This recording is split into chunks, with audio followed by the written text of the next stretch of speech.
Okay, this is what we were talking about before we went to break. Food. The cost to feed families is so high that more Americans are taking out short-term loans just to buy their groceries. They're eating now and paying later, but many are then missing payments on that very bill. Xavier Walton is here with us. Xavier, I'm trying to wrap my head around this one. You know, people get to the checkout line, they skip the coupons, they skip the credit card, and they go right to pay later. How does this work? Hey, Marky, good morning. I guess coupons are just a thing of the past. Honestly, it was a bit shocking to me, too. And then I started looking at the data from LendingTree and their survey. A little less shocking, still a little surprising, though. But let's get into the data. Let's talk about who is actually using this buy now, pay later loan, or this option to actually buy groceries. When you stop and think about it, I mean, we're talking about American consumers ages 18 to 79, so everyone's sort of feeling that financial pinch, if you will. About 50% of people who participated in this survey said they use buy now, pay later, or BNPL services with financing companies. Within half of those surveyed, 25% said they were using buy now, pay later loans to buy groceries, which is actually up about 11% from last year. But who exactly is using these installment payments, right? Well, here it is. The survey showed that men more likely than women, and then the younger you are, the more likely you are to use this borrow now, pay back later sort of scheme, so to speak. 64% of Gen Zers say they have used one. Looking at older Americans here, only 29% of baby boomers ages 61 to 79 say that they have used the buy now, pay later options. So that gives you an idea of a little bit of a gender gap there. Economic experts say that these sort of figures are proof some consumers are having trouble affording essentials all the way down to groceries. LendingTree's chief consumer finance analyst says, people are looking for ways to extend their budget and cash flow. And that inflation, high interest rates are still putting them in a tough spot, not to mention there's a lot of uncertainty around tariffs and other sort of economic issues. One thing to really be aware of, the downside for consumers, you can see higher fees if they pay late. And Marky, if they start stacking up too many of these buy now, pay later loans, that's why economic experts or finance experts will say you got to proceed with caution, be careful, use it if you really have to. Wow. Like to say, call on you, Yahweh, Shema, Shabbat, Shema, Kakadash, Tabanas to the Palace of the Great Millstone, peace, citation, hopeful elect, Shalom. And as you can see from the video, people are actually now financing groceries. I remember there was another video too where somebody was mentioning about how there were, there's people that's out there financing like DoorDash, like from food delivery apps, that they're actually using a buy now or pay later option. That's how this place is really done for. And I mean, people have been taking out loans for groceries for about it's been about maybe over a year and some change that shit like that has been going on, or probably maybe a few years if I'm not mistaken, because I've seen some shit like that. I remember last year, and I remember when I was watching the brothers from Rochester, I remember one of them mentioned that in his his live camp lesson when he was out there on the highways and byways. That brother, I believe his name is Awar Gabar, if I'm not mistaken. He be making bracelets and things of that nature on Instagram, but I remember he mentioned something like that in the camp, that how people are taking out loans to buy groceries, and now you're starting to see an increasing surge in that. Like now it's starting to be a common thing, and who's mostly doing it is Gen Z. They said, I believe if I'm not mistaken, they said Gen Z is like over 50% to over 60% of the the amount of people within that generation are commonly the ones that's taking out the loans to buy groceries, that are actually using that financing option to pretty much pay for the grocery expenses over time. And I tell you, man, it's one thing where you're pretty much taking out loans for a home, another thing for your car, but come on, with groceries, with food that you're gonna consume or products that you're gonna use, you know what I'm saying? Especially food that you're just gonna consume and then eventually shit it out, and then or piss it out or whatever, and then you gotta go the next month to buy more groceries. Like, how does that work?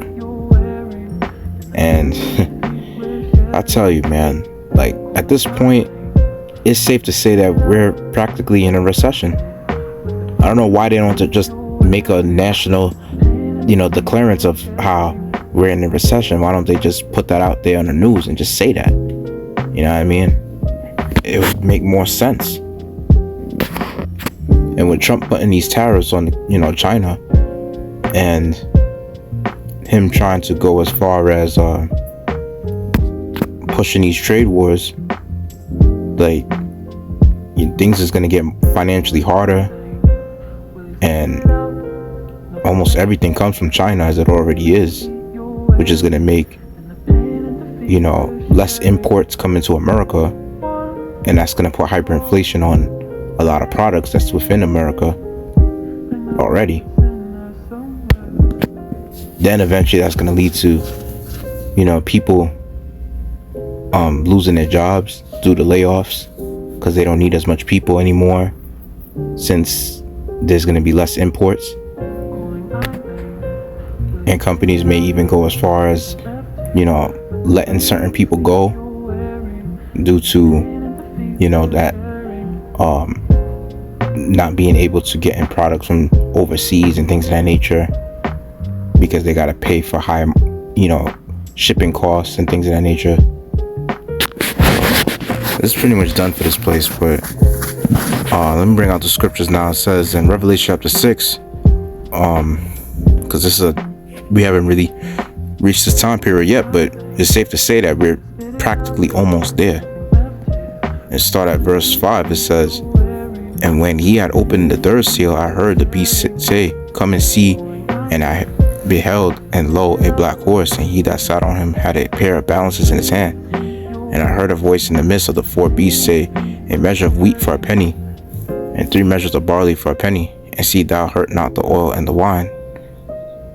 Right, and that pretty much is going into hyperinflation, as already is. That how, a day's wage would pretty much be equivalent to, your daily bread.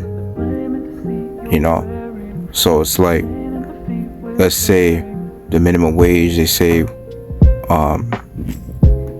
and with the minimum wage being $15 an hour, and then plus, like, you got it to where, people got to stress financially on what bills they got to pay first, and, people are backed up on rent payments, they backed up on, not only bill payments, but they backed up on all type of other expenses and just other liabilities. And then it's to the point where people got to prioritize what bills they got to pay first, what's more important. They have to make finances on, let's say, they have to do payment plans to pay off certain bills. You know what I mean? Then you got to call these companies to beg and plead with them, on making the bill payment at this date. People are really stressing. Then at the same time, it's like the money that you make, the taxes that you gotta pay, that automatically comes out of your paycheck. That's, a lot. And at the same time, you let's say, even if you're working in an office for a certain particular companies, and they pay you they claim to pay you a lot more than minimum wage sometimes. Like with the company I'm working at, these motherfuckers say that they have you working a 35-hour work week, and they don't give overtime at all. Some private companies are like that. They're strict on not giving you overtime, depending on the particular job that you have to do. And then some of them may even take out lunch, may give you an unpaid lunch, and tell you it's mandatory to take it. And they're paying you basically for 7 hours a day, which equals up to 35-hour work week. So with that being said, plus you got the taxes that come out of your paycheck is going to be, a lot. And when you get that paycheck, it feels like, you can't really hardly do anything with it. I mean, it's better than receiving unemployment in this money in a sense, but it's like, it's like, damn. And then at the same time, it's like I heard when it's coming to you trying to apply for help and all this bullshit, they like to look at your gross pay, how much you're getting. You know what I'm saying? Sometimes they might say you make too much money to apply for help, which doesn't make fucking sense, because, how the fuck do you make too much money to apply for help if you got all these expenses, and then at the same time,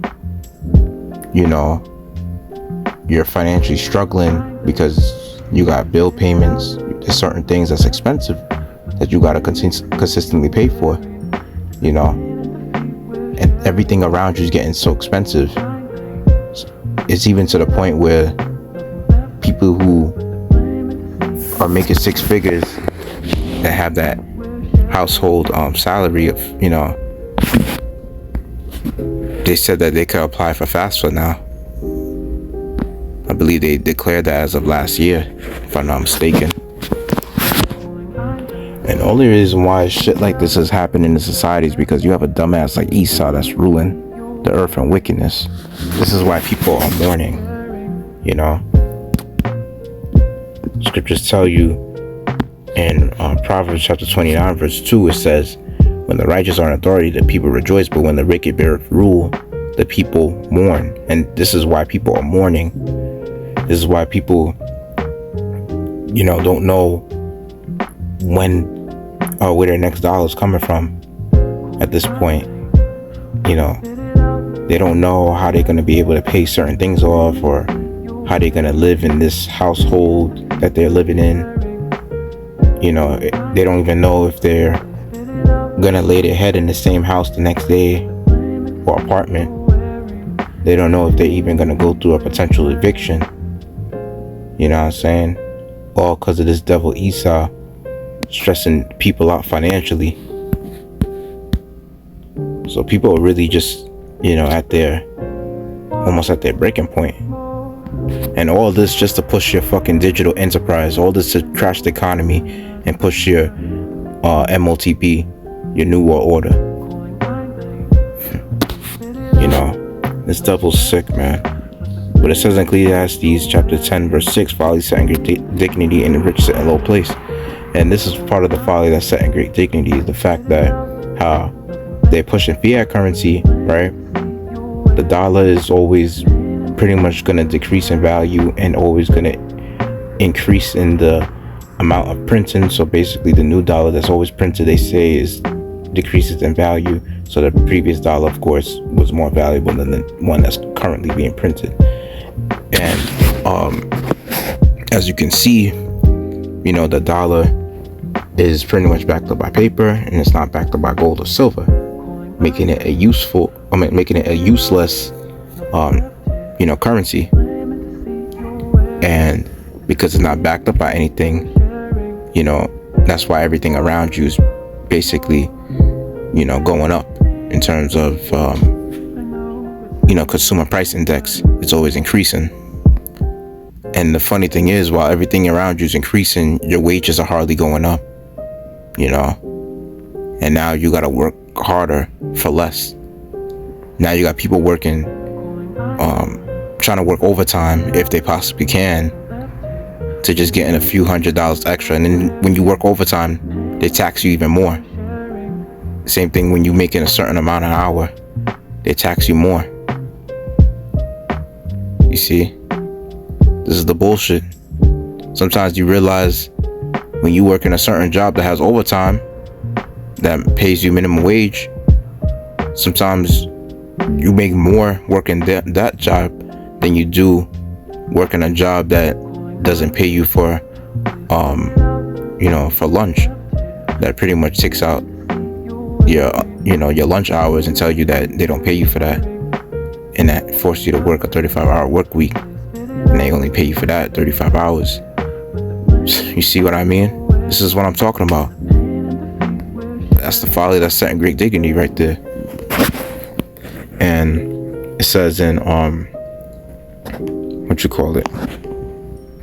Ecclesiastes chapter 10 verse 16, woe to thee, O land, with thy king as a child, and thy princes eat in the morning. And, of course, because these Edomites, they're like children, this is what they're doing to the society. Because they can't get their way, everybody got to be oppressed. Everybody got to pretty much go through, financial situations. Everybody got to go stress within the economy. Pretty much the economy is already practically done for. It's just, playing out. And things are just, showing, drastically on, like gradually on how the economy is pretty much going down. But this is ultimately the plan of Esau to, bring about his digital system. So he's going to try to advertise the MOTB as, of course, a way to make things go back to how it was at one point when America was great. This is how he's going to get people to be deceived in taking that MOTB. He's going to deceive people into making things as good as they once were. Back in the 80s or the 90s or so, or whatever, the case is, when the average American had it easy at some point, where rents were, cheaper, where, it was cheaper to buy a vehicle, where, you could buy a lot of groceries and people weren't really stressing at that time. That's the purpose of what Esau is trying to do, crashing the dollar, so that eventually when he brings about the MOTB, he could eventually get these people to try to, lure them in to that, make America great again nonsense, and try to get them to be deceived. The scripture said we're not ignorant of Satan's devices, so we already know what's coming down to the pipeline, with all this financial stresses. But whatever you got planned, Esau, I'm just letting you know it's gonna fail, just like how this economy is failing. And time is speeding up, so the moment you push prophecy and you try to mandate that MOTB, you could best believe that the Lord is going to take us out of this captivity as soon as possible, and time is going to speed up even faster. So just do what you got to do instead of being a bitch and holding back, so we could just get the fuck out of this place already, and just, of course, allow other prophecies to take place, but things will just remove rapidly from there. So with that, hold me, let's edify, and let's give all great praise honor to Adonai Yahweh Bashem Shamak Yasharahla Bashem Kakadash, the bonus of ourselves, great most of peace, our teachable full like Shalom.